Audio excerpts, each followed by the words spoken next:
అమెరికాలో వీసాల డ్యూరేషన్ పరిమితం చేయడానికి ట్రంప్ ప్రభుత్వం కఠినమైన చర్యలు తీసుకుంటోంది. వీసాను మిస్యూజ్ చేయకుండా పర్యవేక్షణ మరింత కఠినతరం చేయడానికంటూ బుధవారం ఒక కొత్త నిబంధనను ప్రతిపాదించింది. అంతర్జాతీయ విద్యార్థులకు ఇచ్చే F1 వీసాలు, కల్చరల్ ఎక్స్చేంజ్ కోసం ఇచ్చే J వీసాలు, విదేశీ జర్నలిస్టులకు ఇచ్చే I వీసాలపైన కాల పరిమితి విధించాలని నిర్ణయించింది. ఇప్పటి వరకు విద్యార్థి వీసాలపైన ఎలాంటి కాల పరిమితి లేదు.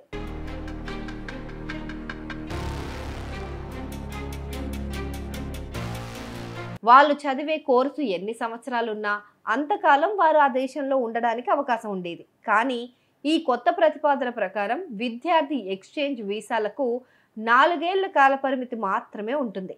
ఆ గడువు ముగిసిందనుకోండి, ఆ పొడిగింపు కోసం దరఖాస్తు చేసుకోవాల్సి వస్తుంది, మళ్ళీ రెన్యువల్ చేసుకోవాలి. ఇక జర్నలిస్టులకు కూడా 240 డేస్ మాత్రమే అనుమతిస్తారట. ఇక చైనీయులకైతే కేవలం 90 డేస్కే వీసాను పరిమితం చేశారు. గతేడాది 16 లక్షల మంది విదేశీ విద్యార్థులు 2024లో F వీసాలపైన దాదాపు 16 లక్షల మంది అంతర్జాతీయ విద్యార్థులు అమెరికాకు వెళ్లారు. అలాగే దాదాపు 3,55,000 మంది కల్చరల్ ఎక్స్చేంజ్ సందర్శకులు, 13,000 మంది జర్నలిస్టులు అమెరికాకు వచ్చారు. విదేశీ విద్యార్థులు, ఇతర వీసా హోల్డర్లు అమెరికాలో నిరవధికంగా ఉండటానికి చాలా కాలంగా అనుమతి ఉంది. దీనివల్ల భద్రతా ప్రమాదాలు తలెత్తుతున్నాయి.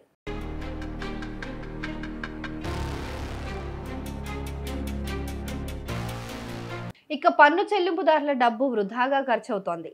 అమెరికా పౌరులకు ఇది నష్టాన్ని కలిగిస్తోంది. ఈ ప్రతిపాదిత కొత్త నిబంధనలు వీసా హోల్డర్లు అమెరికాలో ఉండే సమయాన్ని పరిమితం చేసేస్తున్నాయి. దుర్వినియోగం ఆగిపోతుంది.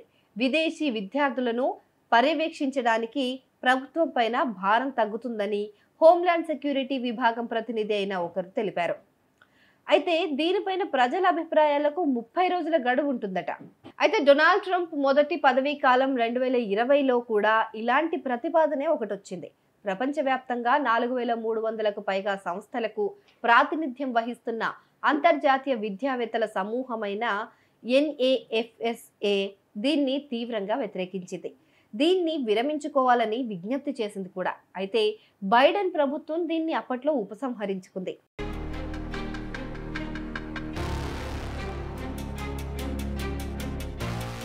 ఇక ట్రంప్ రెండోసారి అధికారంలోకి వచ్చాక వలసదారులపైన అణచివేత తీవ్రతరం చేసిన విషయం మనకు తెలుసు. ఈ చర్యల్లో భాగంగానే ఈ కొత్త ప్రతిపాదనను తీసుకొచ్చింది.